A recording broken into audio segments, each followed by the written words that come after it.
This is All India Radio. In the program Spotlight, now we bring you a discussion on President's Address to the Nation. The participants are Shekhar Iyer, political analyst, and Neelabh Srivastav, journalist. President Ramnath Kovind spoke to the country, gave his traditional address on the eve of the 75th Independence Day of India. Now, this address is very special because the president also said so, that this is the time when India will enter into the 75th year when it got independence on 15th of August 1947. The main event would be held tomorrow where the Prime Minister Narendra Modi would be hoisting the national flag from the ramparts of the Red Fort. And on the eve of this very special day, the Festival of Freedom and Democracy, the President addresses the country and he touches upon a number of subjects. If I can probably encapsulate it, this is largely about the achievements and the challenges that the country has. So while the President today talked about how our Tokyo Olympic contingent has done so well, after 121 years we have got medals, the women's hockey team has got its justified place, the men's hockey team has won a bronze medal. He also talked about the principles of truth and ahimsa that Gandhiji has propounded. The President also talked about in the current scenario about the vaccine being the best protection against the COVID-19 pandemic, which is, as he called it, a very unprecedented crisis.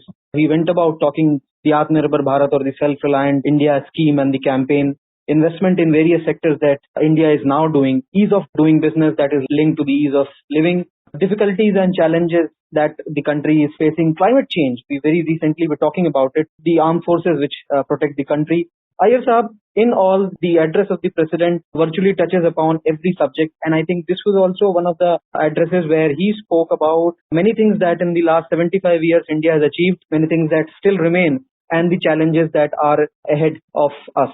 Indeed, Neelabhji, President's address was very, very special because of tomorrow marks the beginning of the 75th year of India's independence, and which is being celebrated as Azadi Ka Amrit Mahotsav. So the President's address, dwelt on several things, as you mentioned, in particular reminding all of us that this day did not come to us so easily. It was made possible because generations of freedom fighters, made great sacrifices. And if we are today free, it is because of their sacrifices. And particularly the role played by Mahatma Gandhi, which was who spearheaded our nationalist movement and purely based on the principles of truth and non-violence. So therefore, we must remember how Gandhiji's struggle was intended to return to Indian ethos and for human dignity.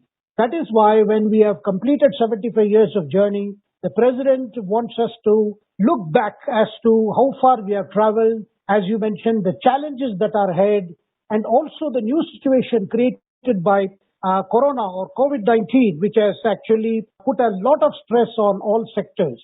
And of course, the President reminded us, maybe our progress has been slow, but it has been steady. And told us that even Gandhiji taught us that it is better to be slow and steady in the right direction rather than make wrong steps, even if we see some, quick results.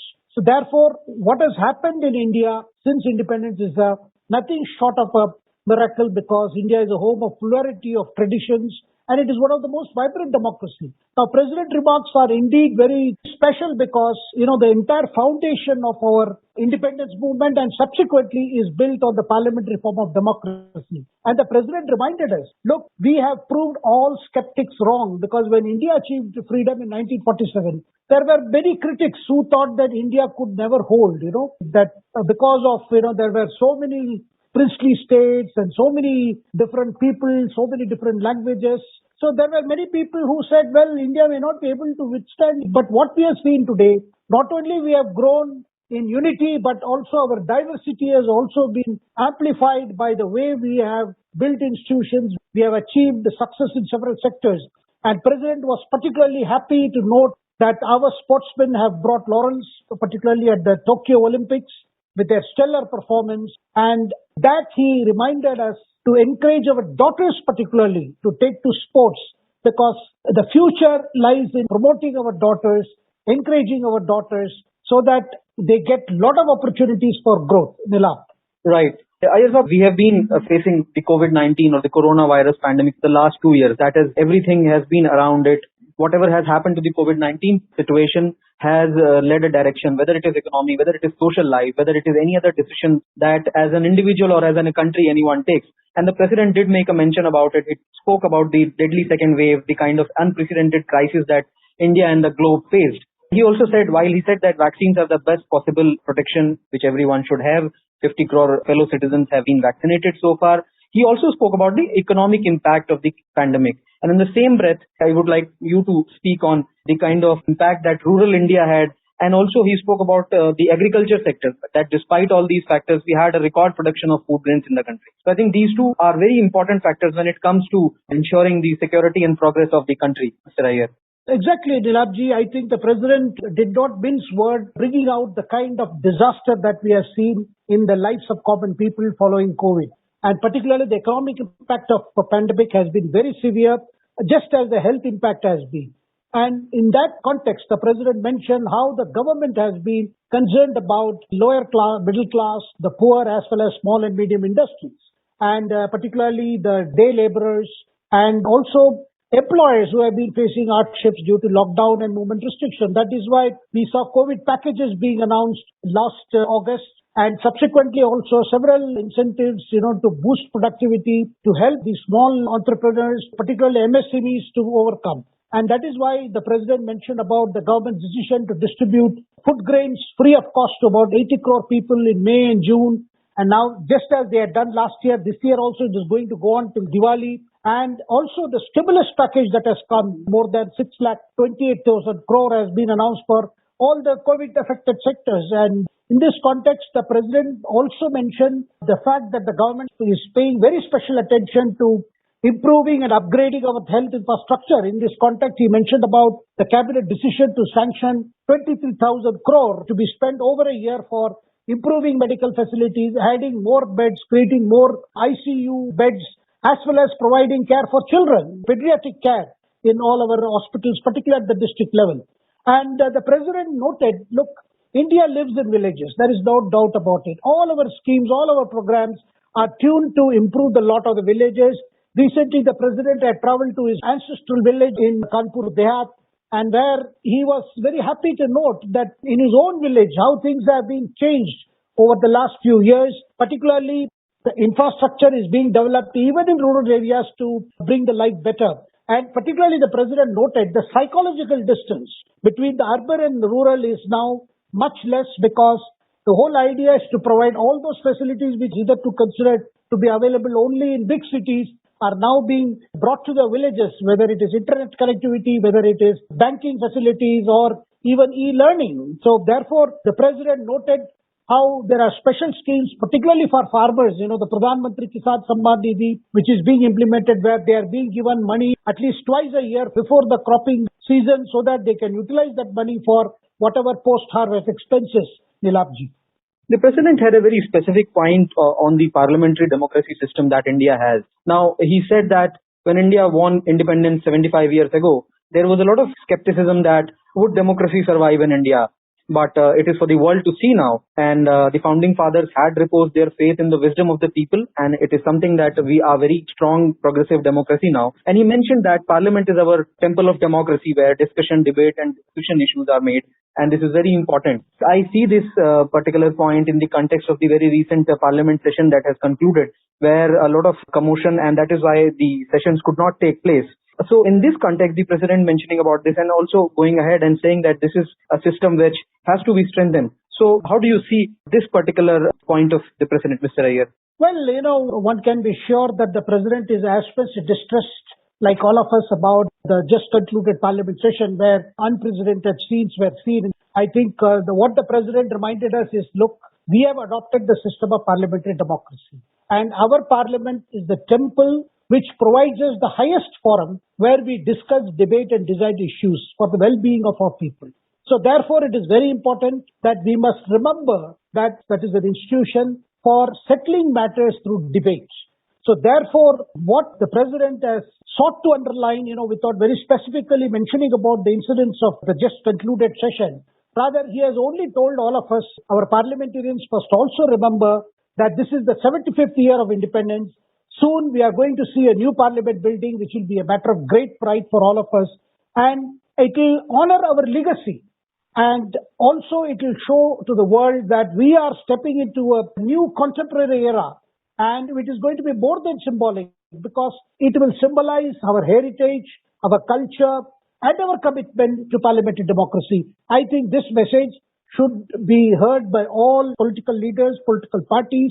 We must all remember that parliamentary form of democracy is what has brought us thus far, because it has provided us that kind of a mechanism where we are able to articulate the aspirations of all sections of the people.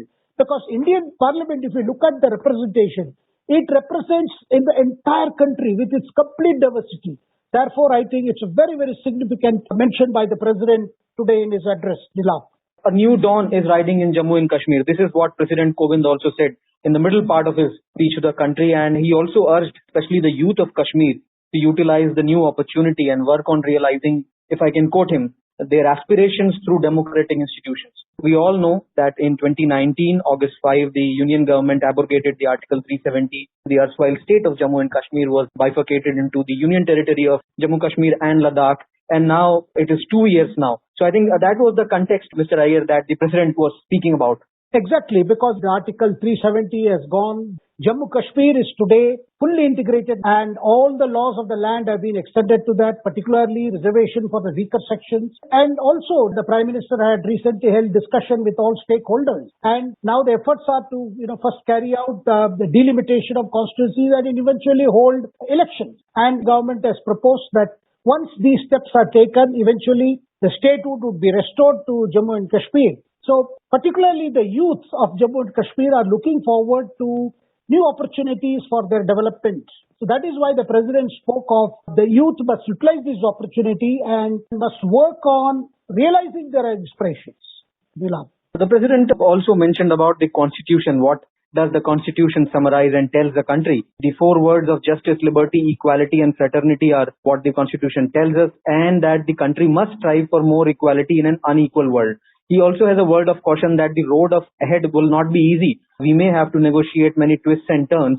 And this is with regard to the kind of economic and environmental justice that we are looking at. And in that context, I want to bring in the climate change discussion, the topic that President mentioned. Now, we also very recently have seen the IPCC international report where global warming is a problem which has been there in the space so long in the discussions, but I think it is now more underlined. And in that context, the President said these issues remain a challenge for us and every citizen's duty, something that kind of environment conservation and commitment has to be done. So that is also to be kept in mind. The President also gave some time to the kind of climate change developments that are being witnessed in the country, Mr. Iyer. Definitely. You mentioned about climate change. In that context, he also said, look, for us, combating the climate change is going to be a tough choice, but definitely we are committed because we are already adhering to whatever we pledged at the Paris Climate Conference. But the entire world will also have to do something because the course correction is needed. And for us, we have our own civilizational ethos, which is to be in harmony with the nature. And it was reflected in the lives of the great people like Mahatma Gandhi. So therefore, we already have this art of living founded on, in tune with nature. So therefore, it is very important that we face the future, we face the challenges ahead with a lot of confidence, remembering our heritage, remembering our civilizational values in a spirit of community service, in a spirit of working together. Nilab. The President closed his address as he thanked the members of the armed forces for guarding the borders of the country, for guarding every citizen of the country. And also he extended the greetings to the Indian diaspora, who he said has represented the motherland well wherever they have made their home to be. While wishing the country on the 75th Independence Day, he said that he looks forward and imagines for a very powerful, prosperous and peaceful India in 2047 when the country will celebrate 100 years of its independence. Thank you so much for sharing your thoughts.